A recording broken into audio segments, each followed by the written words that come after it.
Assalamualaikum warahmatullahi wabarakatuh. Perkenalkan, nama saya Muhammad Zulfahmi, NPM B1A020393, mahasiswa Universitas Bengkulu, Fakultas Hukum. Saya ingin membuat video narasi tentang proses tahap persidangan yang dimulai dari penyidikan. Penyidikan ada tempus dan locus delicti. Tempus itu adalah tempat terjadinya perkara, yaitu di apotek sejahtera, dan locus delicti atau waktu kejadian, yang dimulainya kejadian perkara itu pada jam 2 dini hari. Setelah itu, pasal yang dikenakan dari perkara ini adalah 362 dan 363 ayat 1, ketiga, 4, dan 5. Setelah itu, terdakwa saksi korban itu adalah Hendra Gunawan dan Bobi Saputra. Setelah penyidikan, kita langsung proses dakwaan. Didakwa berdasarkan surat dakwaan, menurut saya yaitu primer subsidiar. Kenapa primer subsidiar? Karena dia melakukan pencurian, pemberatannya adalah melakukan itu di malam hari sesuai dengan pasal 363 ayat 1, ketiga, 4, dan 5, yaitu bahwa ini yang primer, bahwa ia terdakwa Anton Setiawan pada hari Rabu tanggal 20 April 2020 sekira jam 2 atau setidak-tidaknya masih dalam waktu tertentu pada bulan April 2020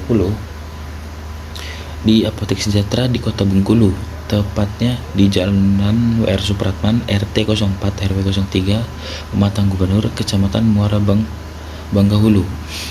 Telah terjadi tindak pidana mengambil barang sesuatu yang seluruhnya atau sebagian kepunyaan orang lain dengan maksud untuk dimiliki secara melawan hukum. Pencurian di waktu malam dalam sebuah rumah atau perkarangan tertutup yang ada rumahnya, yang dilakukan oleh orang ada di situ, tidak diketahui atau tidak dikehendaki oleh yang berhak.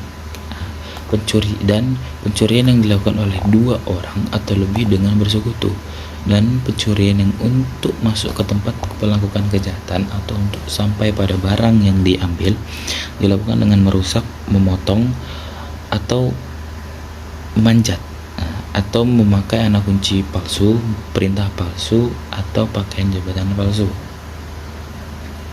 Perbuatan tersebut dilakukan oleh terdakwa Antoni Setiawan dengan cara sebagai berikut.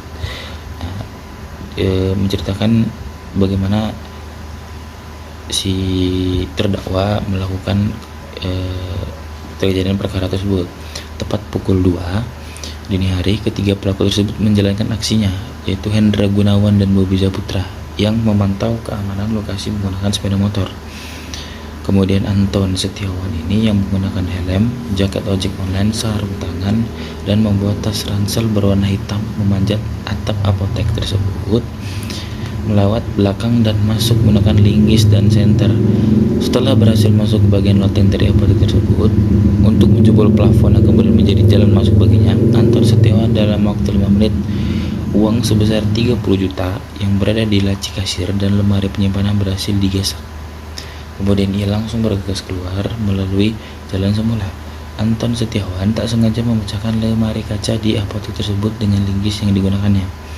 Hal ini membuat petugas keamanan sebuah bank yang berada tak jauh dari apotek tersebut kaget dan curiga akan apa yang sedang terjadi di sana dan dini hari. Setelah petugas keamanan mendatangi dan menghidupkan senternya ke arah dalam apotek, ia mendapati seorang pelaku yang ternyata bernama Anton Setiawan memanjat plafon apotek tersebut. Namun petugas keamanan tersebut tak sempat menangkap pelaku yang sangat cepat dan terdakwa sudah kabur. Itu untuk yang primer. Untuk yang subsidiar, bahwa ia terdakwa Anton Setiawan pada hari Kamis tanggal 20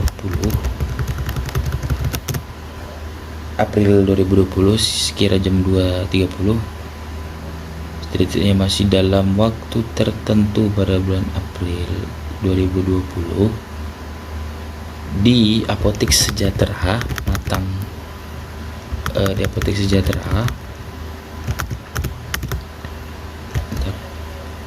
Apotek Sejahtera di Kota Bengkulu, tepatnya Jalan WR Supratman, RT 04 RW 03, Pematang Gubernur, Kecamatan Muara Bangkahulu. Subsidiarnya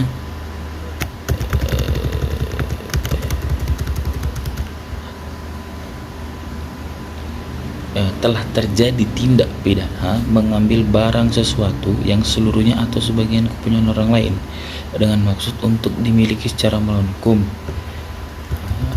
Milik dari Apotek Sejahtera selaku pemiliknya adalah Aliyang Wibowo. Setelah kita sudah mendapatkan dakwaan primer maupun subsidiarnya, kita berlanjut di tahap selanjutnya, yaitu eksepsi. Eksepsi ini adalah nota pembelaan dari terdakwa. Eksepsi ini adalah nota keberatan. Kalau menurut saya dalam perkara ini nota keberatan tidak ada. Jadi nota eksepsi itu bisa dilewatkan. Setelah eksepsi itu pada proses selanjutnya adalah pembuktian. Pembuktian itu menjelaskan alat bukti dan barang bukti dalam kasus tersebut. Untuk alat bukti dalam perkara tersebut yaitu ada 3 orang saksi. 3 orang saksi itu terdiri dari security, pemilik warung, dan penjual nasi goreng. Maupun barang buktinya adalah 8 item, yaitu yang pertama linggis, yang kedua senter, yang ketiga uang senilai 30 juta rupiah, yang keempat tas ransel warna hitam milik terdakwa, 5 motor Supra Fit warna hitam milik terdakwa, 6 helm Honda yang juga milik terdakwa, 7 jaket ojek online yang juga milik terdakwa, dan 8 ada sarung tangan juga milik terdakwa. Setelah kita memiliki barang bukti dan alat bukti, kita merujuk ke proses selanjutnya, yaitu tuntutan. Nah, tuntutan ini kita akan menjelaskan unsur-unsur tindak pidananya yang primer dan subsidiar tadi. Nah, untuk menjelaskan tuntutan tersebut yang primer dan subsidiar tadi, kita akan menjelaskan dari pasal 363 ayat 1 ke 3, 4, dan 5 Kitab Undang-Undang Hukum Pidana yang unsur-unsurnya adalah berikut. Yang pertama ada barang siapa, yang kedua mengambil barang sesuatu yang seluruhnya atau sebagian kepunyaan orang lain, yang ketiga dengan maksud untuk dimiliki secara melawan hukum, yang keempat dilakukan di waktu malam dalam sebuah rumah atau perkarangan tertutup yang ada rumahnya, yang dilakukan oleh orang yang ada di situ tidak diketahui atau tidak dikehendaki oleh berhak. Yang kelima, pencurian yang dilakukan oleh 2 orang atau lebih dengan bersekutu. Yang terakhir ada pencurian yang untuk masuk ke tempat melakukan kejahatan atau untuk sampai pada barang yang diambil dilakukan dengan merusak, memotong atau memanjat, atau dengan memakai anak kunci palsu, perintah palsu, atau pakaian jabatan palsu. Nah, setelah proses tuntutan, yaitu kita setelah menjelaskan unsur tindak pidana yang tadi, kita menuju ke pledoi. Pledoi itu apa? Pledoi itu adalah suatu tahap pembelaan yang dilakukan terdakwa untuk dapat melakukan sanggahannya mengenai tuntutan yang dituntutkan oleh penuntut umum. Jadi dia bisa menyanggah pernyataan-pernyataan dari JPU, jaksa penuntut umum. Dia diberikan hak.